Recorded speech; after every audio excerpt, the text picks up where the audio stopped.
और अभी आपको गुजरांवाला से अपडेट करेंगे, जहां थाना सदर की हुदूद चौकी जंडियाला बाग की हुदूद में दी पाकिस्तान पब्लिक हाई स्कूल की टीचर इकरा का तालिब इल्म अबू बकर पर तशद्दुद का मामला।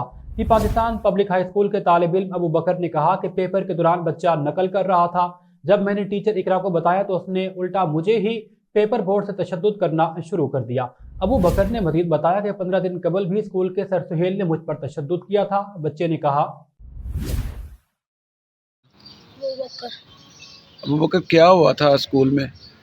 मैं पेपर लिख रहा था एग्जामिनेशन हॉल में, तो बच्ची चीटिंग कर रही थी। मैंने बताया मिस को, तो 2 दफ़ा 3 दफ़ा बताया, तो मिस ने आगे पेपर बोर्ड पकड़ के तो मार दिया। ये देखे ऐसे लकीर आ गया है, तो मिस ने आपको मारा है? यस पेपर बोर्ड मारा है? यस आपने शिकायत लगाई थी किसी की? यस तो पहले भी आपको मारा था? यस पहले मेरी 15 दिन नहीं हुए थे, मैं स्कूल गया था, तो मुझे नहीं था पता ये ऐसे होना है। तो सर ने दूसरे बच्चों का गुस्सा मेरे पे उतार दिया। एक तरफ से मोबाइल मारा था और दूसरी तरफ से साथ ही सिर पकड़ के दीवार के साथ मार दिया था। वो एक तरफ से सूज गया था, दूसरी तरफ से सिर फोड़ गया था। क्या नाम है सर का जिसने मारा था? सर सुहेल। सर सुहेल ने मारा था? यस।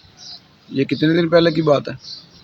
ये जो ये है ना, ये कल हुई थी और 3-4 महीने हो गए पहले सर फोड़ा था सर ने। सर सुहेल ने? यस। तो ये कल मारा, किसने मारा था कल आपको? मिस ने। क्या नाम है उसका? मिस निका। आपके स्कूल का क्या नाम है? दी पाकिस्तान पब्लिक हाई स्कूल। ठीक हो।